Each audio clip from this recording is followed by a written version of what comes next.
Ticket entry फैदों दिनैहाय एन्ट्रियावहाय नायनोसै माबायदि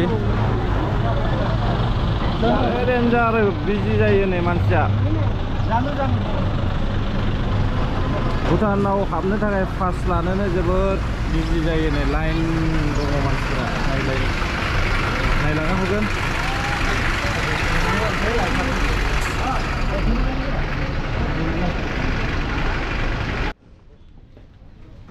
ऐसा कार्ड लेना पड़ता है भूटान के अंदर में अगर घुस जाएगा तो दोस्तों आप लोग भी अगर कभी आएगा तो याद कर लीजिएगा आने से पहले ये डॉक्यूमेंट्स को आपका जो डॉक्यूमेंट्स है वोट आईडी इसको आप लोग याद करो और डॉक्यूमेंट्स लेके आ जाओ इसके बाद आपको भूटान में एंट्री हो जाएगा। देखो इधर 2 आदमी का एक पास है ये पास लेके आप लोग अंदर घुस सकता है। लाइन से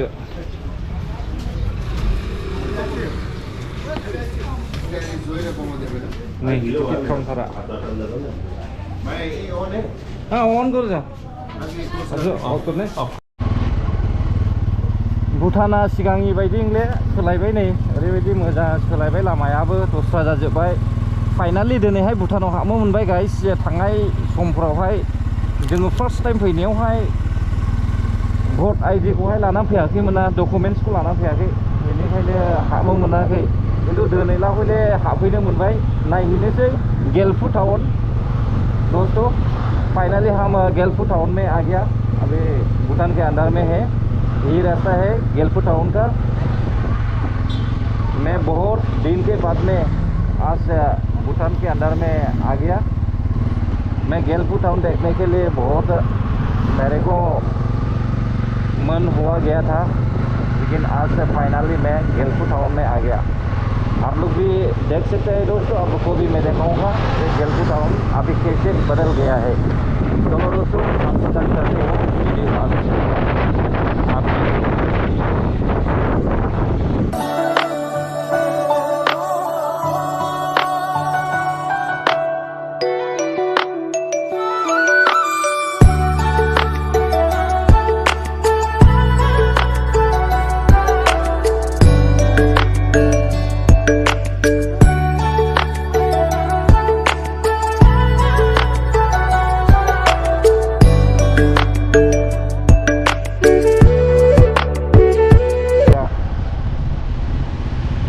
देखने के लिए जाएगा।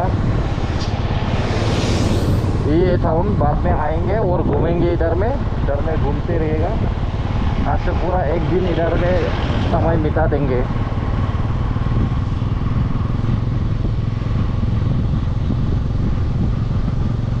लोथराई उधर में एक लोथराई बल के एक नाम है उधर एक ब्रिज है वो ब्रिज तक जाएगा उसके बाद में हम फिर लौट के आएगा ये गेलफु टाउन को देखेगा।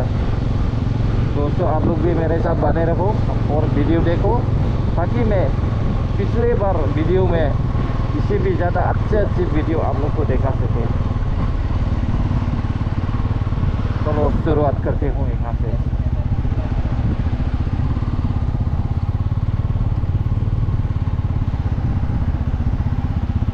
बेजों थांबाय सरबां लामा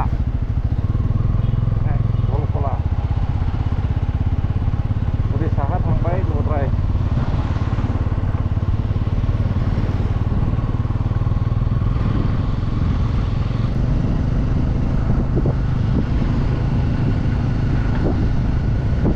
ये है भूटान कंट्री।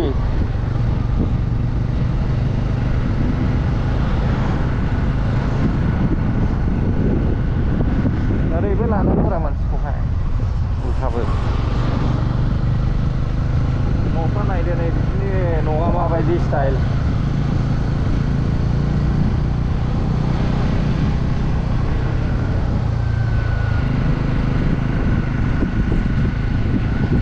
जायगायाबो बिराद मोजां थान्दा आराम निजोमनो नै नायनो मोजांथार। गेटफ्राव नै गावबा गावनि फिसा फिसा गेटबो दङ।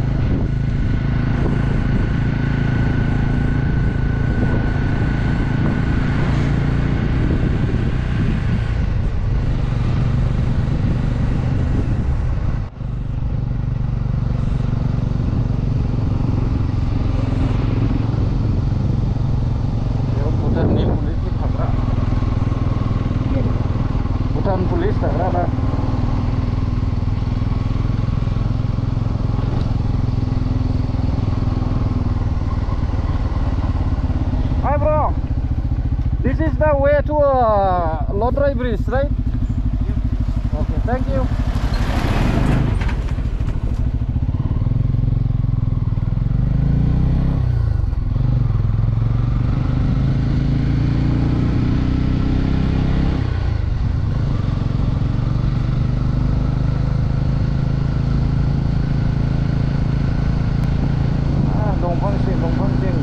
Bhutan Army Camp गासिबो भुटानफोरनि आर्मी केम्प जायो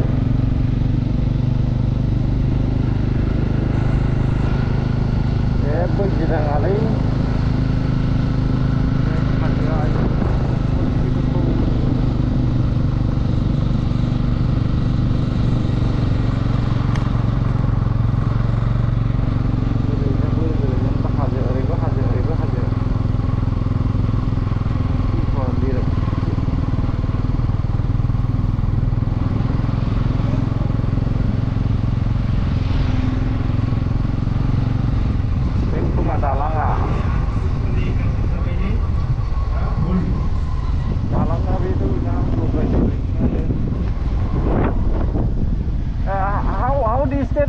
here Lodrai Bridge, sir. Bridge?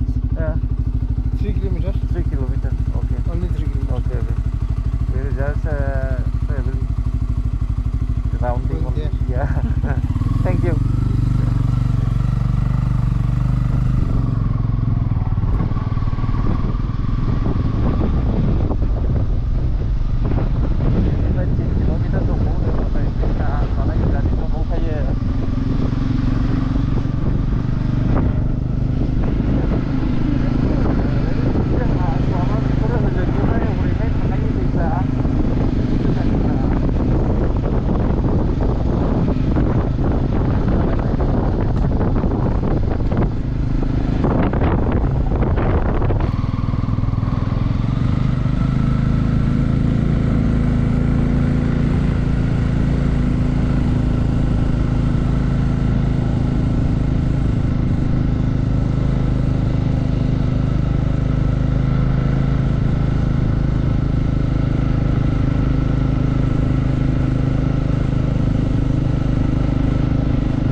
थांबाथाय मोनखानाय दा महाय गोलैलांगोन महाय गोलैलांगोन आं दा थिंगाहायाव थांबाथाय हनै नाहरदो नै ओरैबायदि गोथौ हाखरखा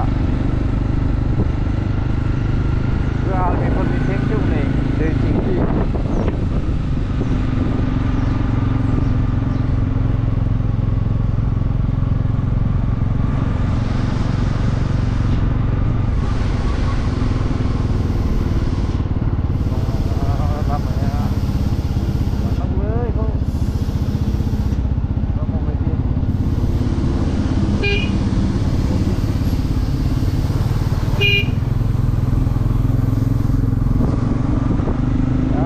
बायदिगा लामाया बाथौनो माथोहाय ने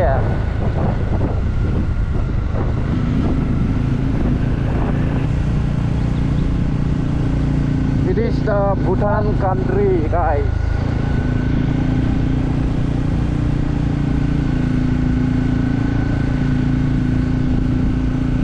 After some times I will show you all the Bhutan's town and the Gelpu city.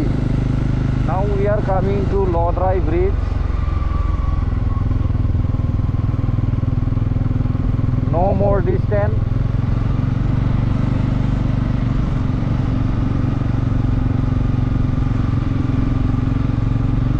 Bayनो जागोन Lodrai Bridge-आ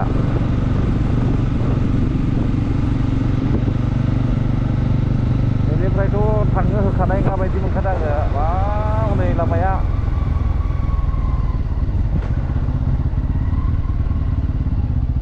नायनानै लादो लामाया नै हाजोनि लामाया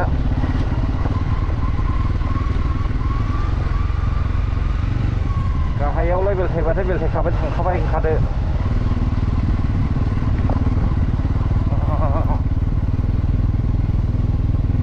बै दैखौ नुहुनो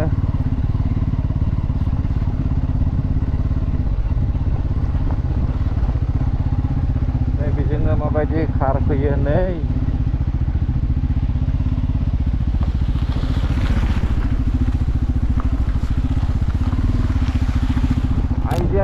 लामाखौ बानायो ओमफ्राय खुखायो होनदां ने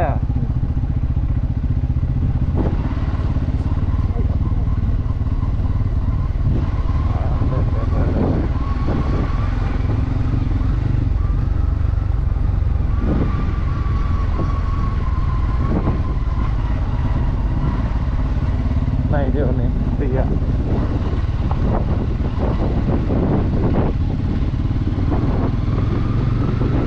माबायदि बानायो नै लामा बानायनायफ्रा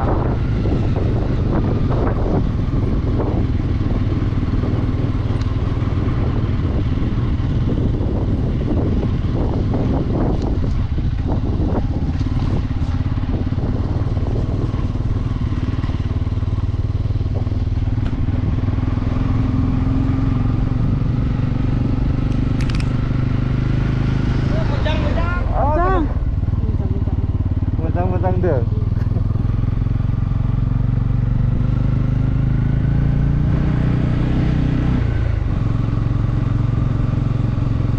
मोजां होननानै थांबाय जोंनि बर'फोरनि बायदि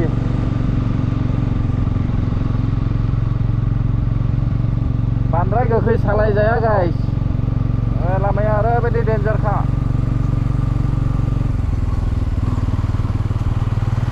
बारलाबायजायाबो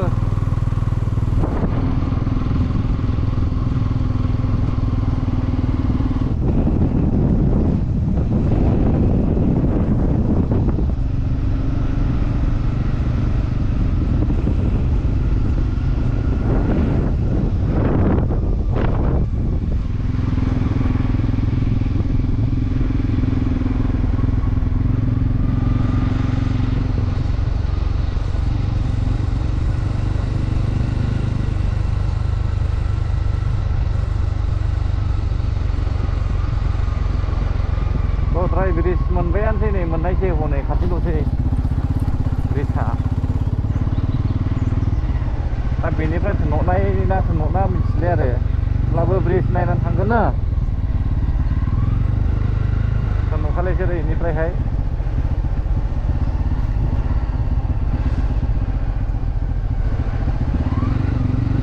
फाइनालि मोनफैबाय नै लद्राय ब्रिजआ जानांगौ बेनो लद्राय ब्रिजसिमखौ नाङा जाला बैयावसो मिथिसिगोन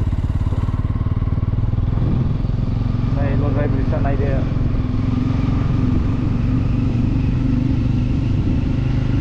वाव दालाङा बिराद मोजां बानायदों फट' शुटिं खालामनो मोजांथार बेनिफ्राय नुनाय नंला दा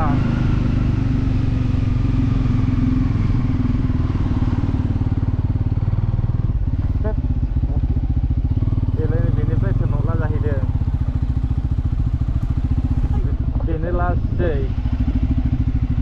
बेवहाय दालां खेबनायसै साइड में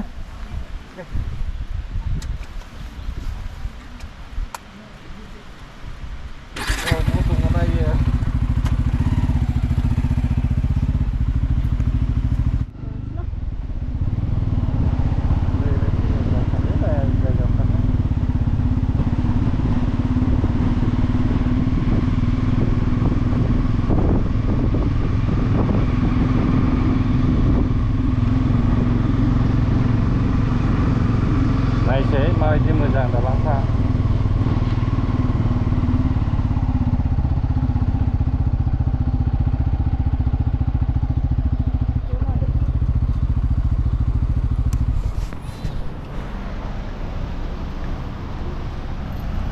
गाइस भुटानाव फैनो होननानै सानबाय थादोंमोन after long time finally I reached to the Bhutan. See guys, this is the Bhutan Lodrai Bridge. This is the name of called Lodrai Bridge. I think there is a written the something name. See, Charjong Gewong. Welcome to Charjong Gewong.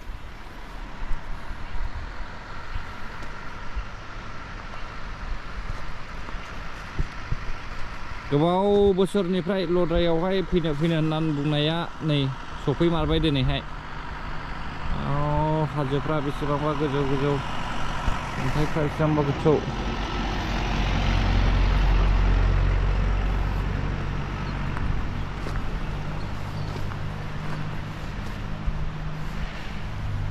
नायदो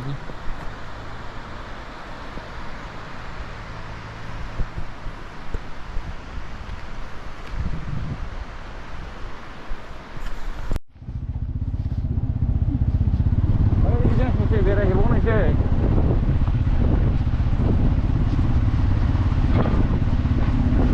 माबाजोंहाय ओरै सरगान थांग्रा लामाजों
गेलेमफुन टाउनाव हाबफैबाय नै bike पार्किंआ बैयाव bike parking दोननाङासै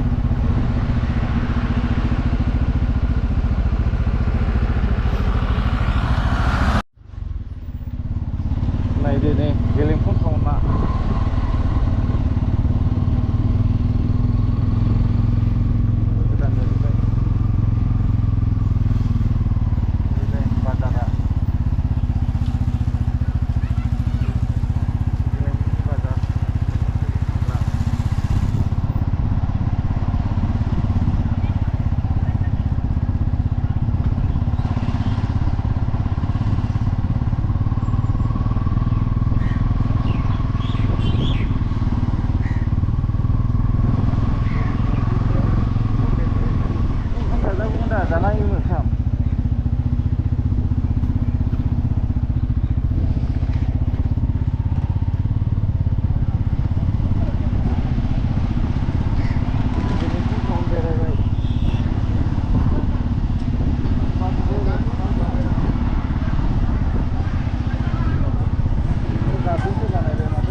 नेटआव नायनाया नै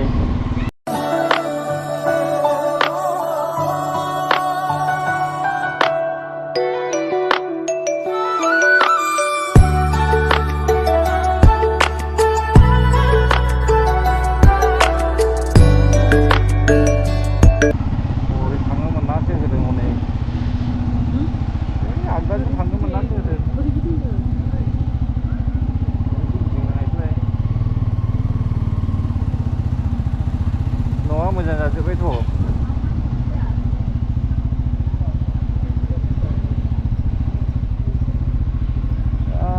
लामाया नै थांनो जायगायानो गैया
बायदि बानायखायो न'खौनायखाय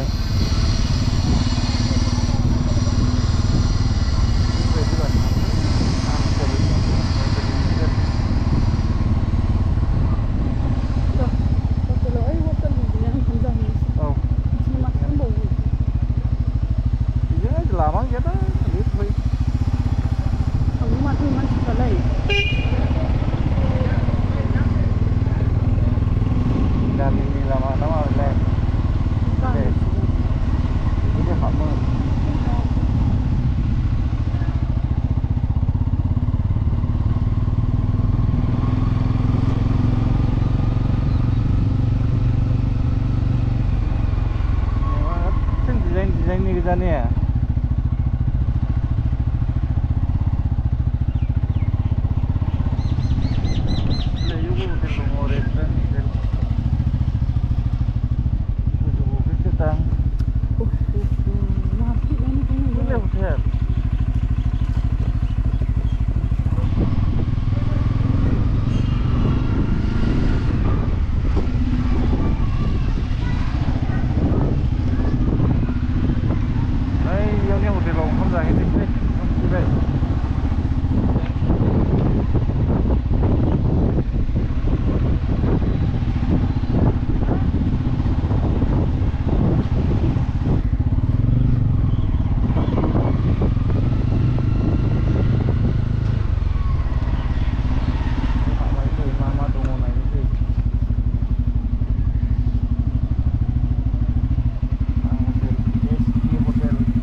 Hotel lo mana itu nih?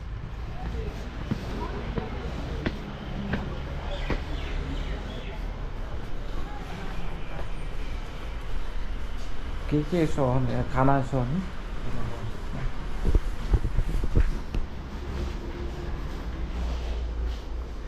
Ini hotel lah. Wan sana dia swing so gaza. Sudah. Mau jadi ni? Yo, aram ni. Terus jerai nari jerai. Ya, lama dong dia. Menu. Ini fried rice tomo. Ini musuh dong.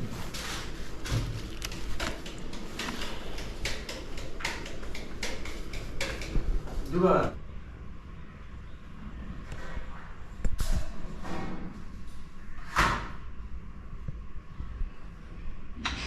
नायदोनि लोगोफोर जों भुटानाव फैनानै ओंखाम जाफैबाय नैबेयो मुसुर दालि ओंखाम माबायदि स्टाइल पापरबो होदों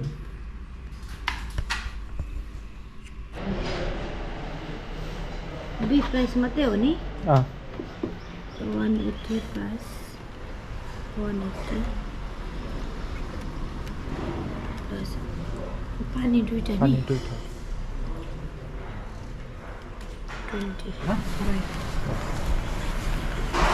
बायला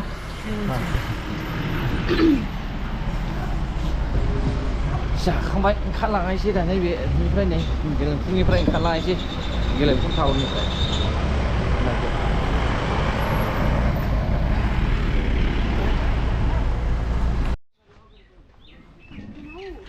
ये गेलफु का वेजिटेबल मार्केट नहीं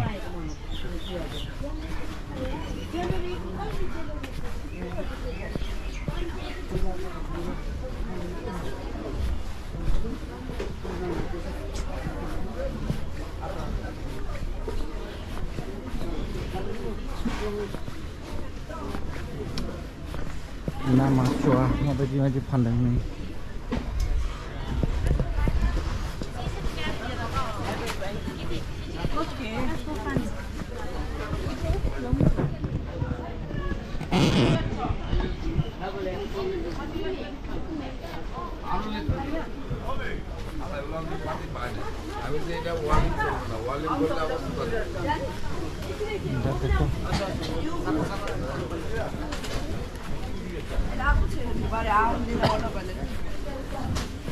पूरा वेजिटेबल मार्केट